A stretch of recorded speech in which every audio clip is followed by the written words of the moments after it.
requires a lot of That he did it so well, right? requires a lot of integrity and resilience, and I think this particular rescue that Ryder performed really exemplifies what we're looking for in a state park lifeguard. And you couldn't let go for an instant. If you let go for one instant, it'd be very hard to find, right? Oh, absolutely. In those conditions, losing a victim would be disastrous. Yeah, really amazing. You have no idea the respect. Joel, where's Joel? State Park Superintendent, lifeguard, Santa Cruz. Joel, thank you very much. That's dinner hour, right? Correct. Good job, Joel. And Mike McAnamy, State Park Superintendent, Santa Cruz. Yes, sir. Thank you very much. Well, we're honored to have all of you. And again,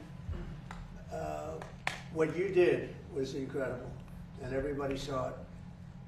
And you'd watch it over and over. I know when I first saw it, I said, roll that back. I want to see that again. Is that really happening? And both of you people have to be very proud. The whole group is proud.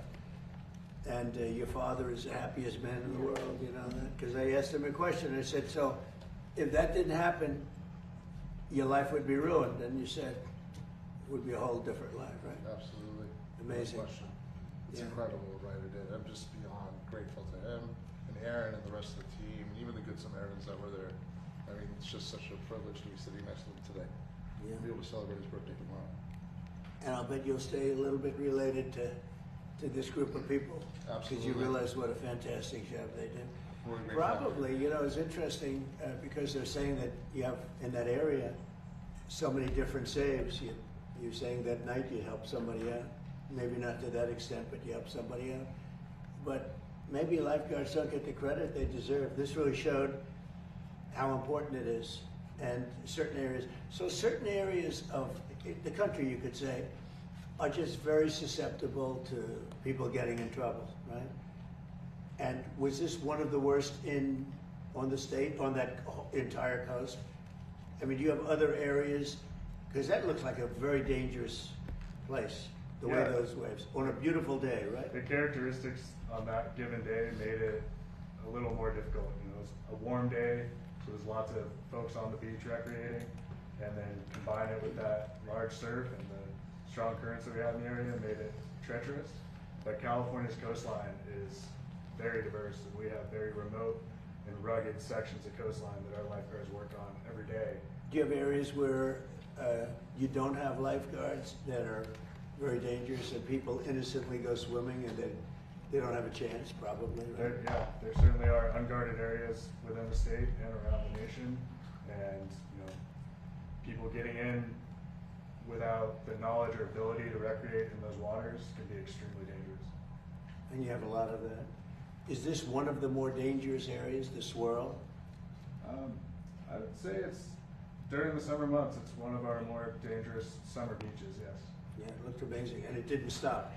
You know, the water came in and just keep coming in. It was, and it looked like you were almost on shore, but you weren't really on shore.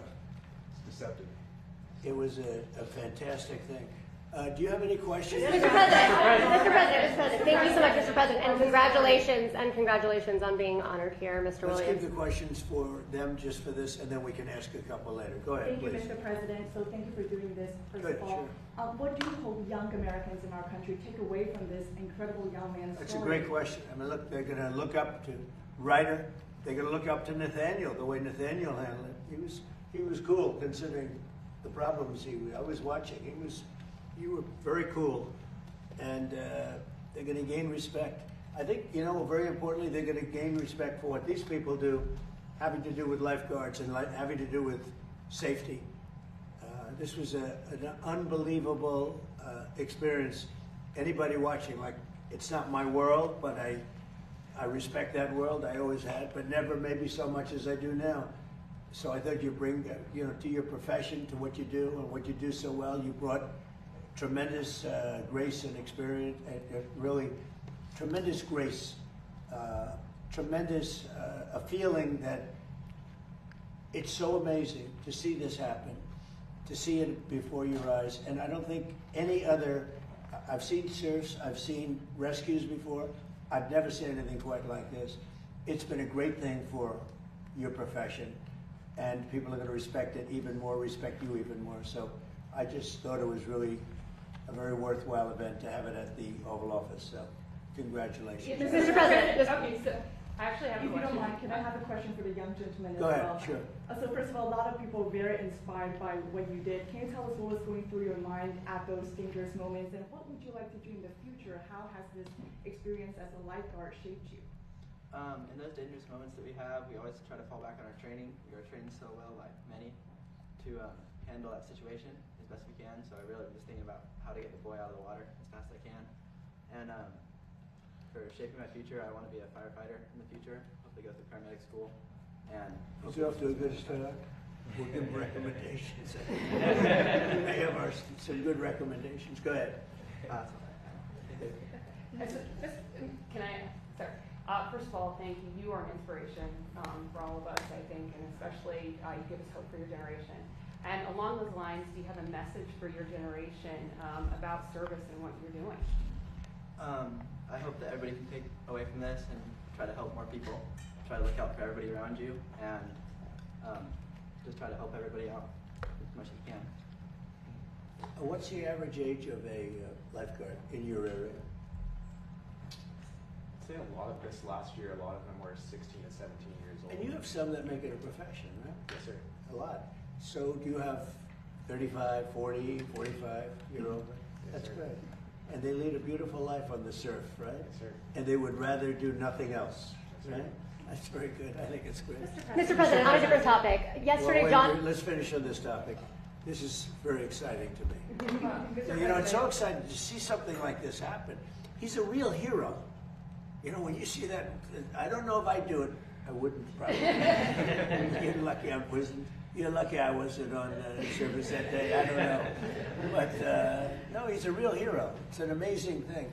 And he's a real lucky guy, too. God was watching you, right? Great. Go ahead, please. Mr. President, I do have a question about Iran, but I would like to ask you something about the rescue as well. Following this, there's been a push in Congress to officially affirm that open water lifeguards should be recognized as first responders. That would apparently really open up access to benefits, more federal programs. Would you support that? Well, I think they have gone a long way to get that done.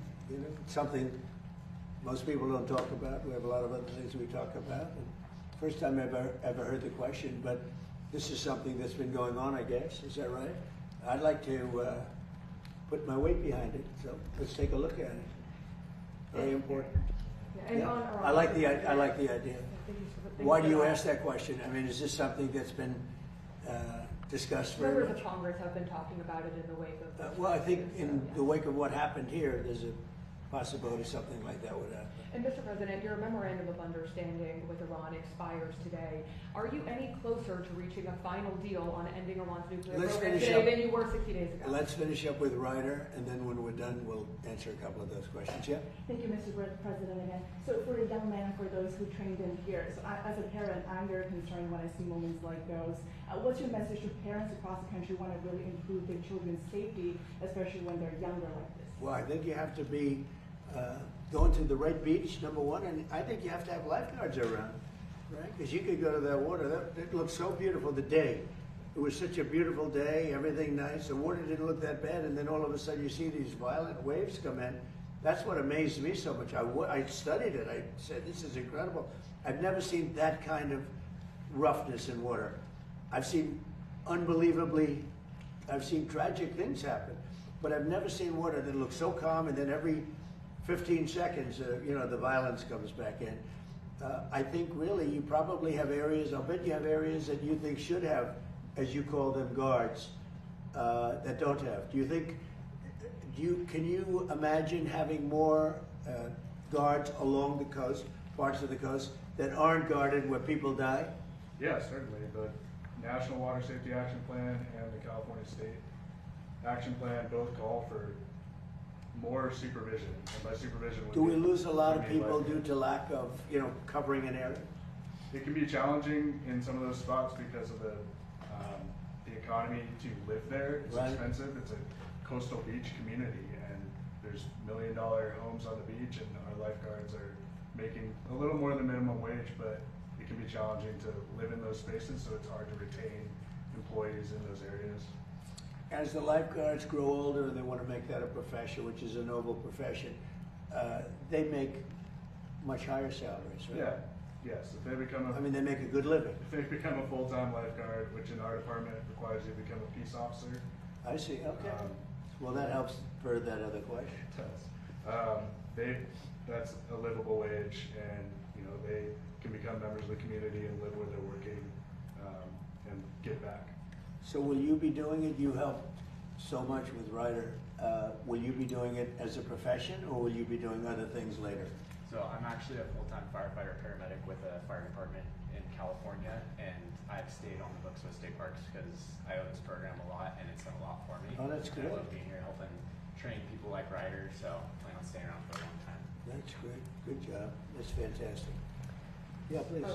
Are you Policy okay? question, Mr. President? Go ahead. There's a lot of debate right now about these license plate scanners that are going up across the country. They're called flop cameras. People are worried that the police might misuse them.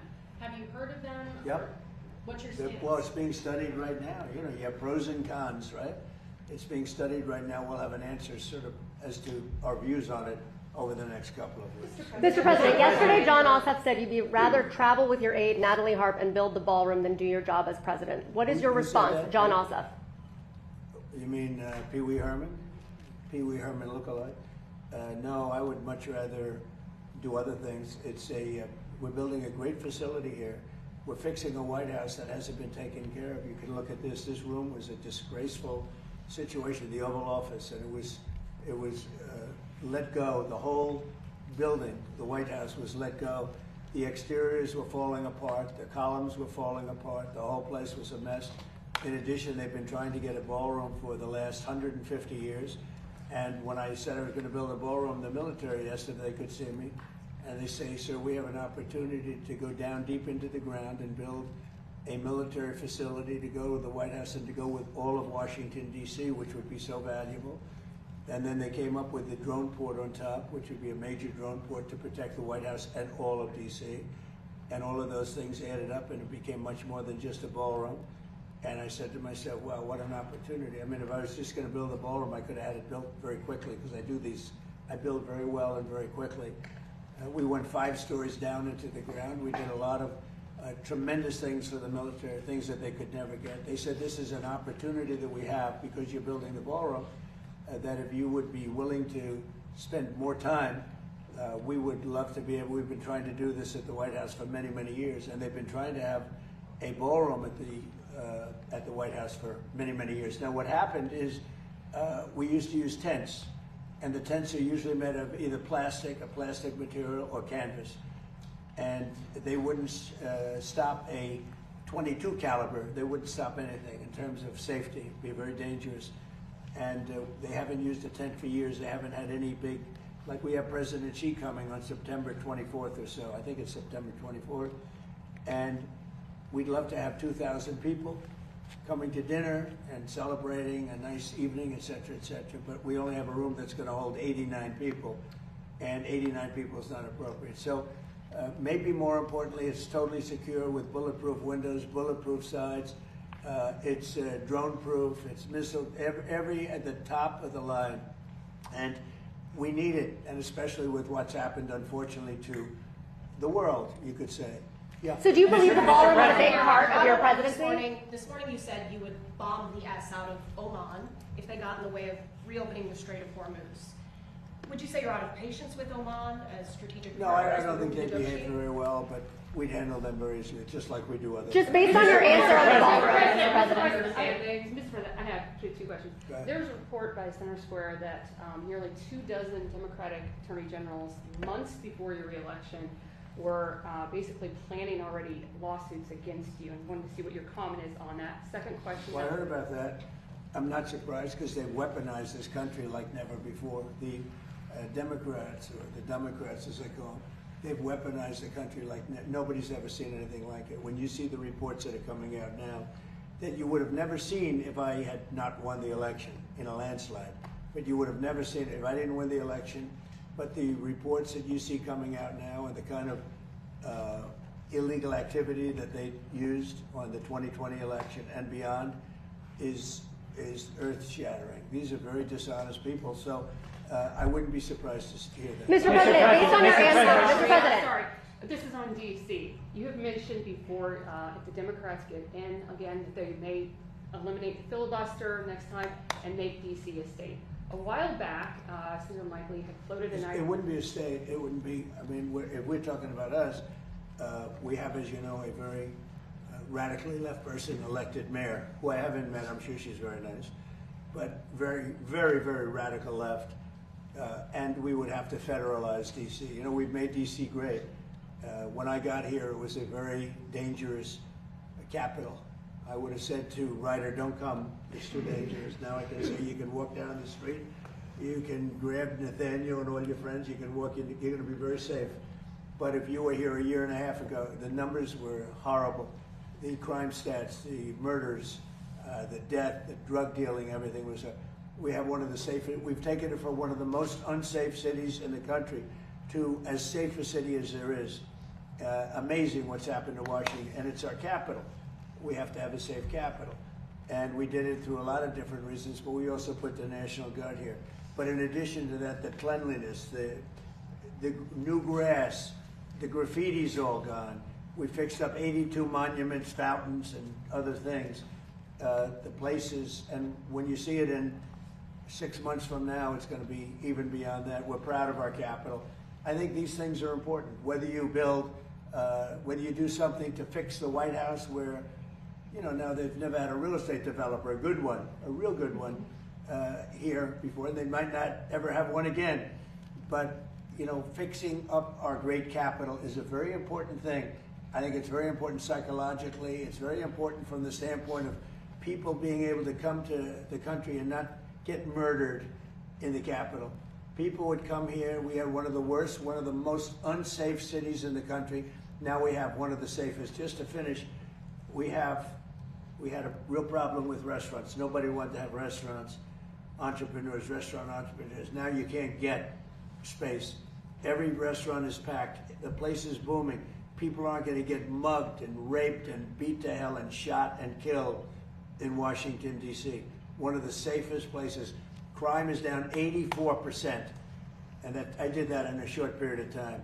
It's also down in Memphis, where we went specifically, and it's also down in New Orleans. I was asked by the governor, could I do something, because they were having Mardi Gras. It was very bad, and they had the best Mardi Gras they've ever had, the safest Mardi Gras that they've ever had. And we could do it in New York, we could do it in California, we could do it in Chicago if we were asked to do it. But the crime stats in the whole country, we have down 15, 16, 70%, a record. Mr. President, on South Korea. Mr. President, on South Korea. Why hasn't Kim Jong-un responded to your request to have a conversation? How do you know he hasn't responded? Has he? Yeah, he has. Did you speak to him? Did you speak to him before you made the announcement yesterday? Where are you in conversation? I'm very positive. Well, just so you understand with South Korea, look, South Korea has been protected by us for many, many years. And during my first term, they agreed to pay close to $3 billion a year for protection, because we don't, you know, they essentially weren't paying. And I asked them to do that at my request. I said, not right. They weren't happy about it, but they agreed. I asked for $10 billion, and they were very unhappy. But we agreed for a short term that it would be $3 billion, and next year it would go up, and the next year it would go up, so they start paying for their protection. When the election was rigged and I ended up watching for 4 years and then coming back, I watched Biden rescind that $3 billion a year for whatever reason. When I called recently President of South Korea, who I like, I think he's very nice actually, but I called him, I said, would you like to give us a little hand? We don't need help with Iran, but if you'd like, give us a hand with Iran. He said, no thanks. And I said, wait a minute, we have 39,000 soldiers over there guarding you from Kim Jong-un, your next door neighbor, and you're not going to help us on a very easy military operation in Iran? That's strange. No, we'd rather not get involved. I say, well, why are we involved in helping you? So, and I want to help them, but you know, when you ask somebody, would you like to give us a hand, and they say, no thanks, and then we're guarding them from a country and paying ourselves billions of dollars. It's costing us billions and billions of dollars to protect not only them, but other countries. Look at NATO. We spend hundreds of billions of dollars protecting Europe from Russia. Hundreds of billions, mostly from Russia, but from other things too. And then they say, well, they don't want to get involved with guarding the strait where they get most of their oil. They get 50% of their oil, and they don't want to get involved. Why are we doing it? So all I want is fairness. And South Korea, I get along with them very well, but they were paying $3 billion a year, and then they convinced Biden that I was probably a bad person, and they shouldn't, and he immediately rescinded that order. So we were getting paid. We would have been getting paid a lot more, but we can't go around and protect all of these countries, especially when they're not there to help us. Did you speak to Kim Jong-un? Did you speak to Kim Jong-un? The memorandum of understanding. On the expiration of the memorandum of understanding, are you any closer today to reaching a final deal to end Iran's nuclear program? Well, they want to make a deal, but they're not going to make the kind of a deal that I feel is necessary. Look, we're in there for one reason. Iran cannot have a nuclear weapon. You understand that? Iran cannot have a nuclear weapon, and they won't have a nuclear weapon. And right now, them building one after what we did previously with the B-2 bombers, going to be a long time behalf. But Iran cannot have. It's very simple. They can't have a nuclear weapon. Mr. President, on South Korea. How do you respond to those folks who say that you are prioritizing the interests of adversaries in North Korea over our longtime partners by scaling back just the military opposite. No, exercises? I'm making it much safer. You see, I'm actually making it much safer. Kim Jong-un has always treated me with great respect, and we met on numerous occasions, actually, 2 primary occasions, spoken and spent time. I understand him, he understands me. You're doing war games. I get along with him. You know, he didn't like Biden, he didn't like Obama, he didn't like anybody. But I get along with him very well. No, what I'm doing is making things safer. Did he ask you specifically to scale back on those? Quiet. You're very disrespectful in front of this young man. Okay? Don't you find her disrespectful? He understands. Quiet. Who are you with? I'm with CNN. Fake news. I just wanted to follow up on the South Korea question. You're a loud, boisterous person. You're fake news. I was trying to find out if you had been talking to Kim Jong-un, if he had asked you to scale back on those military exercises. Mr. President, is there enough food on the USS Lincoln? Yeah, it is. That was a CNN fake report. The Lincoln has been out there for a period of time, good period of time. But over the years, we've had them out there much longer. I was at a group meeting, and an admiral came up to see me over the weekend. And it was at a big group, and he happened to be an admiral retired. He said, I've been on ships that are out there much longer than that, sir. And I know people on the Lincoln, they say it's beautifully maintained and beautifully taken care of. And other people went out and they found out to be true. It was fake news reporting from CNN. Mr. President. There's a report that a senior intelligence official with the CCP just bought a historical building overlooking the White House. Have you heard about this? No, I haven't heard. Mr. President. Mr. President, yes, Mr. President. Yeah, go ahead, beyond you. Okay. The British Prime Minister recently reportedly sent text to someone impersonating Susie Wiles. Are you concerned about his judgment or the state of communications between the 2 countries? No, but who happened? What happened? They sent text? Apparently the Prime Minister sent text to somebody impersonating Susie Wiles. No, I'm sure that he had a miscommunication. Mr. President. He's the Prime Minister. Mr. President. You know, I spoke to him. We had a good conversation. A couple of them. We had a good conversation. One of the things he is going to do, I think he's going to open up the North Sea. That'll make UK pretty rich, I'll tell you. If he opened up the North Sea, now he's got an immigration problem and he has an energy problem. He would have solved one of his problems. That would be a big thing.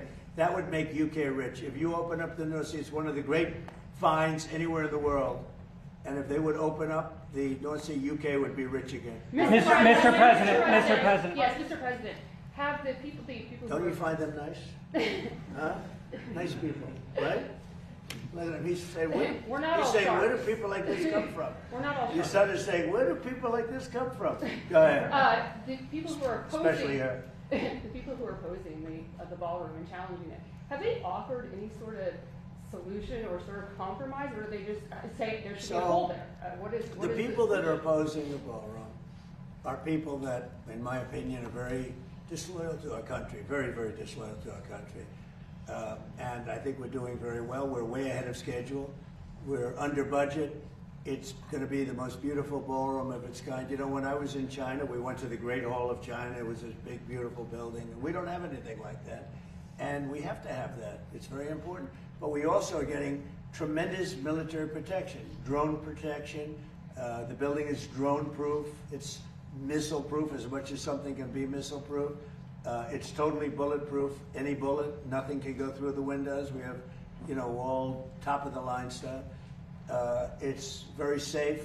And you know, the one thing, it's not for me, because I'm going to be here a very short period of time when it's finished. If it finishes right on time, on budget, on time, I'll be there for 4, 5, 6 months. This is for future presidents. This isn't for me. This is for future presidents. And it's a gift. We're making a gift to our country, spending hundreds of millions of dollars to build a ballroom. And it's a gift from great patriots of this country. From, as an example, I mean, I'll give you names. I released some of the names. In fact, I wanted to put them out today, but we got a little busy. And this was, frankly, being with this group of people was very important to me. But we'll be putting them out, some of the people that contributed. But this is a gift to the United States of America. No taxpayer money is necessary. And you can have the finest ballroom anywhere in the world. It's not something I wanted to do, but it's something that's needed. And again, I'm not going to get to use it very much, because by the time it's completed, I'll have 4 or 5 months left, 3 months, who knows. But we're ahead of schedule. It's going to be the best of it in the world, of its kind in the world. There'll be nothing like it in the world. It fits beautifully with the White House. It's gotten fantastic reviews, architectural reviews. People think it's incredible. And when you see it, you'll say, wow, that's really something. And that's what the United States is all about. We have to have that. But in addition to the ballroom, we're building a great military complex. The people that started the lawsuit, the head person, I believe, was fired. And she was fired from another event just before that. And she's the one that started it. It's a National Trust, but the National Trust for Historic Preservation. Now, they say it's a United States. They use the word United States, but it's not related to the United States. In fact, the United States doesn't even contribute to it. It has nothing to do with it. It stopped contributing when they realized there were nothing but troublemakers. Years ago, it stopped contributing. So this isn't like an official United States Bureau, a United States agency. They stopped contributing to the National Trust. And it's called the National Trust. It has this great name, National Trust for Historic Preservation. They're a bunch of troublemakers that the United States, many years ago, long before me, stopped contributing to. The woman that started it was fired. She's no longer there. So this is the remnants of it. And the bottom line is they're trying to stop something, and they won't be successful, but they're trying to stop something that's almost completed. When they brought a suit, why didn't they bring the suit a year before? Why did they bring the suit in the middle of construction when $400 million almost is spent on its construction? Why wouldn't they have started the suit a year early? Everybody knew it was going to be. It was no secret. Everybody knew that it was taking place. So they should have done that. But the National Trust is very disloyal to the country because they reveal things. You know, I said the problem with the suit, I told them this, is that we have many military things in this ballroom. And ideally, they shouldn't be revealed. But now they are revealed, so the world knows about it. That's okay. They shouldn't have done it. They're very disloyal. But I think we're doing really well. We're way ahead of schedule. And many presidents are going to use it for many years to come. The country will have one of the greatest gifts it's ever received. Mr. President, on the ballroom. Last week you said that you would soon declare the Strait of Hormuz to be a territory of the United States. Could you elaborate? Well, I just think it's a great idea. Yeah, I mean, we control it. We control it with the blockade. We have a blockade. We control it with the blockade. And I like the idea of declaring it a territory. When might you do that? We have total control over the strait. Now, they can be a nuisance. They can put a mine in the water, and people don't like having mines hit their billion-dollar ships, you know, et cetera. But the blockade has been very effective. And, you know, we're taking out, now maybe that will stop, or maybe it'll open up even further, but we're taking out millions of barrels of oil a week. If you look at the kind of numbers that we're doing, the strait is open, and the oil prices are coming down, and they will continue to come down unless we decide to do something far more drastic than we're doing. Iran is in big trouble. They have 300% inflation. The country's a mess, and the military is totally defeated. Thank you very much. Mr. President, are you seeking an extension to the MOU? Thank you. Mr. President, are you seeking an extension on the MOU? Okay, on your press secretary. Thank you so much, guys. Thank you, guys. Thank you, sir. Thank you.